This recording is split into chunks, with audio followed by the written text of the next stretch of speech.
Here's Morant turning on the burners. Oh, my! Wow! What a ridiculous finish from Ja Morant. Drive down the lane to the cup. Banked it in. Oh, Jaren Jackson, you are special tonight. My man, Ja Morant, he has been incredible. His energy, his enthusiasm, his passion, they can already put his name on the Rookie of the Year trophy. Last night it was the NBA suspending its season after Rudy Gobert of the Utah Jazz tested positive for the coronavirus. This hiatus will be at least 30 days. The NBA Board of Governors has approved a 22-team restart in Orlando, Florida at Disney World. Welcome into the Hang Time Podcast. I'm your host, Sekou Smith, here in Atlanta, and we are cranking it up, headed for the NBA restart in Orlando, July 30th. 22 teams taking the floors, 3 separate gyms where they're going to get the action cranked back up. And our main man, Lang Whitaker, is here today to talk Memphis Grizzlies. Yo. Former co-host of the Hang Time Podcast here. My favorite wannabe celebrity chef. And my main man as always, man. What's going on, Lang? How are you, sir? I'm well. I'm a little shaggy looking over here, but I'm doing all right. Yeah, I've been admiring the quarantine look, man. It is. Listen, we've been in some tight situations before over the years.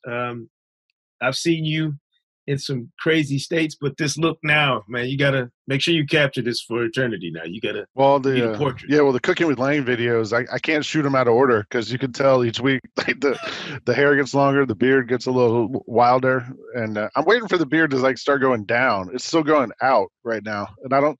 At some point, gravity's got to get involved in this thing, I think, but I don't know. I don't know. You have definitely cornered the market on the true unique look. Man, it's awesome. Man, but the Grizzlies, this is the one team I'm looking at of all 22, Lang, and I'm saying to myself, could there have been a better way, in your opinion, to structure this so the Grizzlies didn't have to fight off the world trying to steal that 8th spot from them? Yeah. I'm looking at the schedule in those first 3 games. Like somebody in the schedule maker's office has a sense of humor. I mean, Portland, San Antonio, New Orleans out the gate when they get to Orlando. What does it look like to you in terms of just how difficult a road it's going to be for them to hold on to that spot?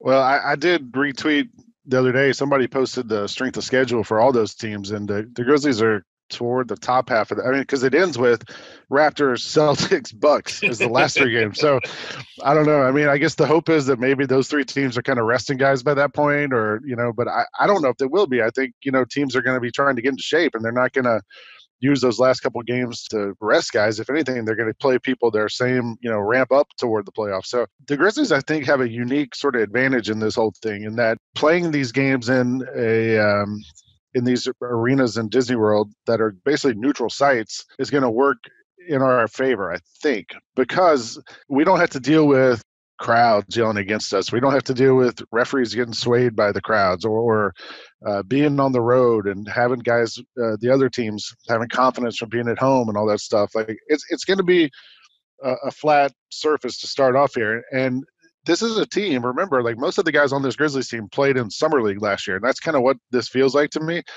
This Grizzlies team won Summer League last year in Vegas.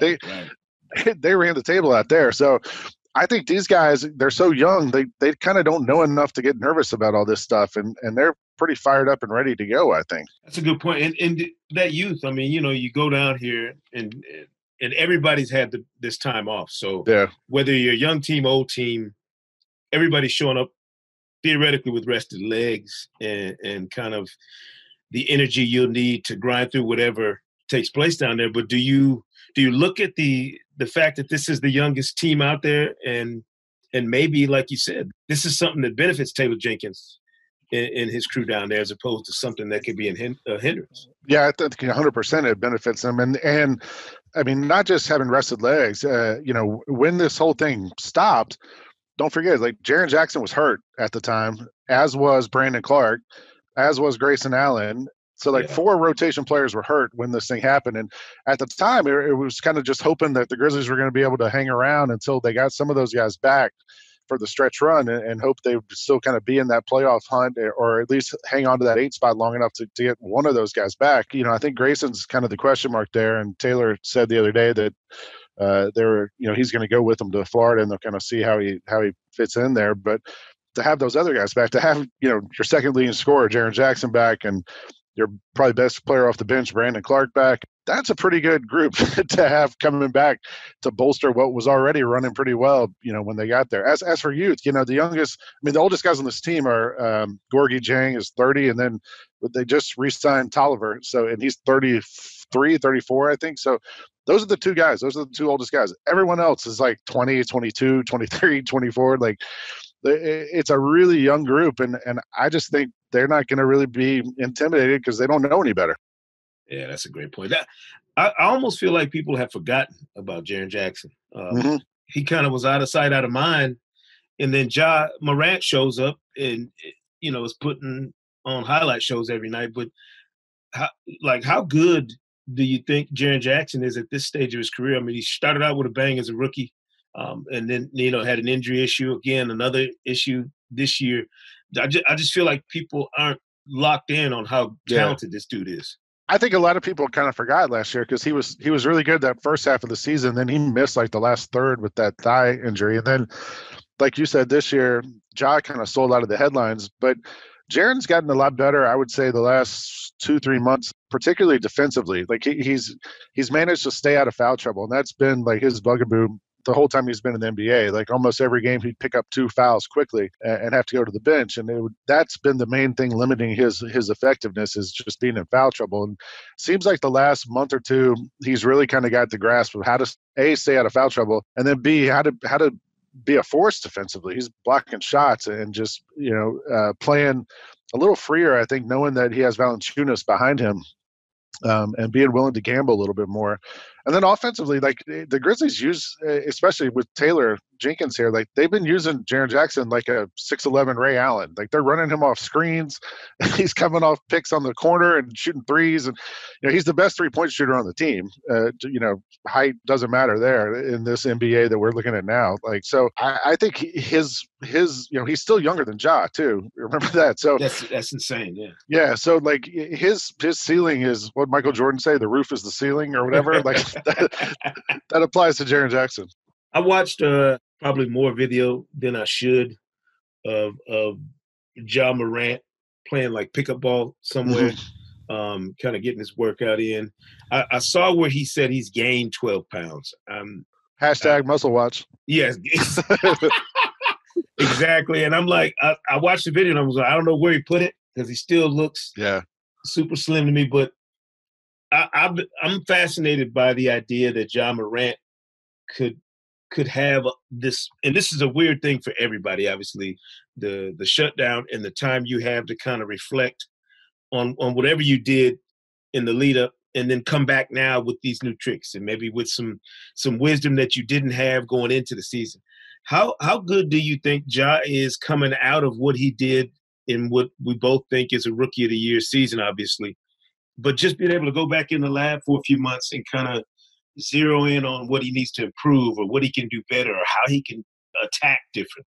I think the weight that he added, the muscle he added, is going to help him just kind of withstand going through the aches and pains of the season. He never complained about it, but you saw him take a lot of hits throughout the season and get beat up a lot and take a lot of, he's not afraid to drive to the rim and get knocked down.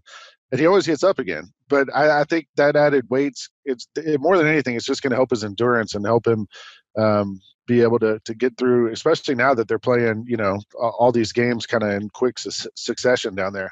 On the court, I don't know how it changes his game. Maybe it makes him a little less afraid to try and finish over people, which is a little scary because he's not afraid to try and finish over anybody. I think we all kind of saw that early on. There was a game against Houston. It's like the second week of the season, and Josh tried to dunk on like 4 guys at the same time, and they dumped him pretty quickly and got the foul. But we were all like, wow, he really tried that. Like, he's just fearless out there. And to me, that's the thing with Ja is like he's not afraid to try anything. You always hear coaches say, don't jump up in the air when you make a pass because you're going to get caught in the air. He does it like almost every pass. Yeah. He does a lot of things you're not supposed to do, and he manages to pull them off from all those dribble moves to the shot attempts he takes, everything else. So I just think with Ja, it's we're just scratching the surface of what he's going to be able to do. And once he was getting better on that 3-point shot, and teams were giving it to him, and he was knocking them down. I would think that might be where we could see an improvement over this 2-month break. Is if he's coming down and hitting a little bit. I mean, he was shooting 37% on threes. I mean, if he gets that up to 40, 45, something like that, then just watch out, because then you got to guard him out there, and that's just going to open everything up. I know that we're going to have all these players in the same space, which is obviously an unprecedented way to not just restart the season, but conduct the playoffs. So much has gone into the social justice issues that the players will be addressing. I know Ja was very vocal, didn't mince his words in terms of what he had to say about some of these issues. It kind of got twisted into a little bit of a social media mess. What are your expectations for the Grizzlies as a group in terms of how they'll make those statements, and Ja, how he'll do it as the face of the group? Yeah, I like we said, Ja's fearless. I don't think he's afraid to speak his mind. And he signed on that letter to the mayor in Kentucky, trying to get rid of the statue up there where Murray State is. So, he's not afraid to speak his mind. I think Jaren's been really outspoken about this stuff also.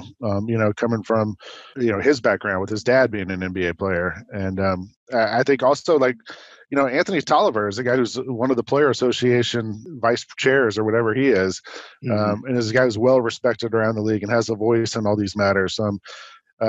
There's a lot of really thoughtful guys on this team, and I would think those are the guys who they aren't afraid to speak. In a city like Memphis, which has a history of social justice, people are appreciative of them speaking their mind and speaking out, and it's really cool to see these two young guys though, these two 20-year-old guys kind of take control of this thing and not be afraid to speak their mind.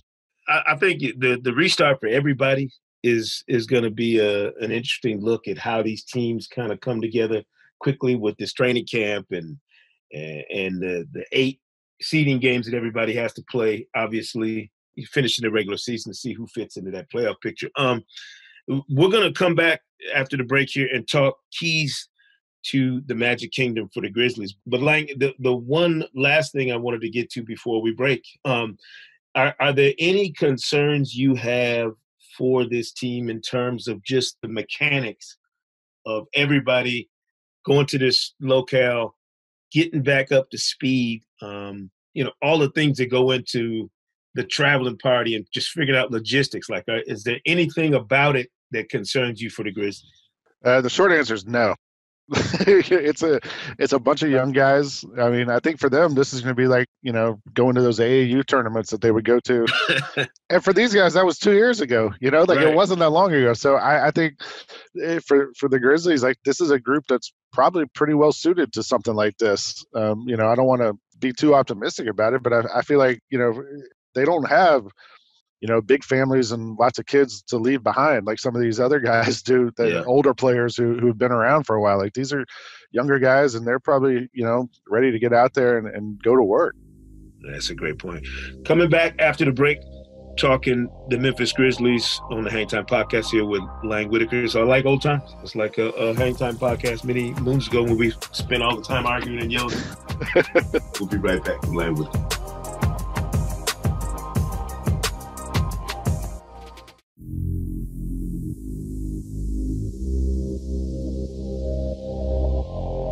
Back here on the Hang Time Podcast, talking Memphis Grizzlies with Lang Whitaker.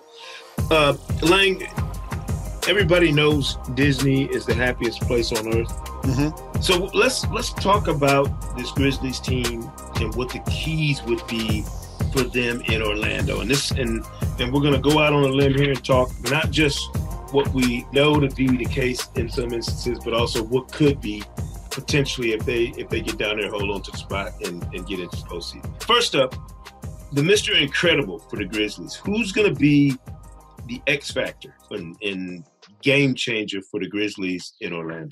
The one guy we haven't talked about yet, and we've talked about pretty much everybody, but we haven't mentioned Dylan Brooks. And Dylan was a guy who, a year ago missed almost the whole season with a toe injury.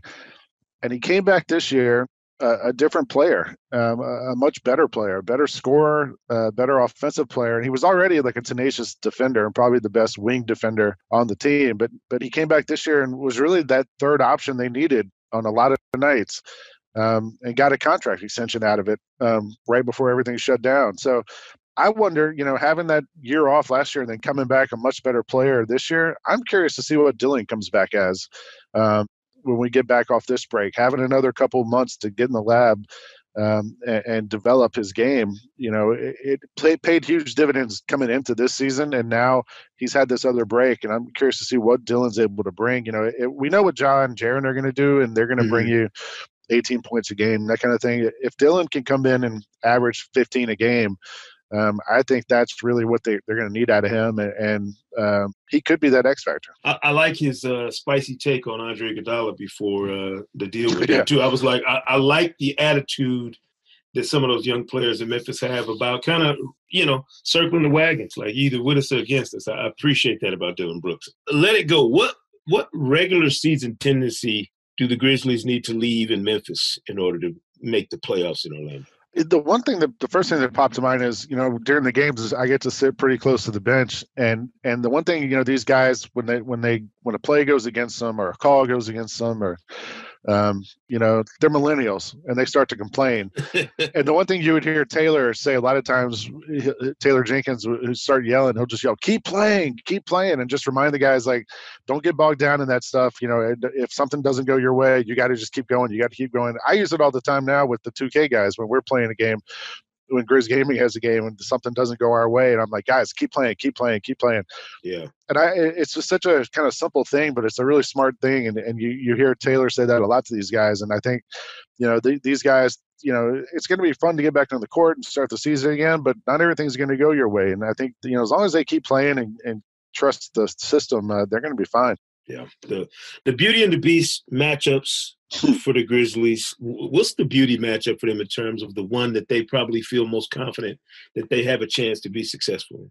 That's a good one. Are you talking about the playoff teams or just any team? Yes. Yeah. I mean, if they get into that spot, and they're in a position to battle in the playoffs. They've done pretty well against Utah this year. We beat, that was the first win of the season, and I may be wrong on that. I think about first win, but that was one of the first wins was when Mike Conley returned to town, and it was on TV, and that was Josh's big show-out game. But I think Utah's a team that doesn't really scare the Grizzlies, and the thing about this team is they've had games where they look great against all these teams. They beat the Lakers. They blew out the Clippers in LA. It's just the consistency and trying to find that consistency. But yeah. I don't know. I guess if I had to pick one, I would go with Utah. What would be the beast matchup? What would be the one that you go, I don't know if this is good for them? Yeah, I mean, I'm just scared in general of the Lakers Really? with LeBron. I mean, I don't care. I don't care if I'm the Grizzlies or I'm the Clippers. I don't want to play the Lakers with LeBron and AD. We had a game earlier this year in LA where Anthony Davis had 28, 30 points in a quarter against us. Right. And it was almost all free throws. So that's the one to me, you got to go through the best to be the best. And I think the Lakers are still the best. Yeah. If you get the genie in a bottle, 3 wishes for the Grizzlies heading to Orlando, what would they be? I think number one is we haven't really talked about it, but rebounding. That was something that early this season was kind of a focus. And Jonas, we haven't talked about him either. It turned out, yeah. My favorite thing with him was he's been, Memphis is known for barbecue, and he's been serving up barbecue chicken all season. He's just been killing people in the post night after night. He's averaging a double-double, doesn't get a lot of talk, but, he does his job, and he's awesome. And if they can just get a little help, and with Jaren kind of being on the perimeter so much, it's hard for him to pitch in on the rebounding. But if they can just get win the paint, I think is one big thing. Transition is another one. Get out and run. I think this team is best when they're running up and down the court. And I think the other thing is just have fun. This is going to be fun for these guys to get back together and play, and they kind of have that. The saying Memphis is Memphis versus everybody.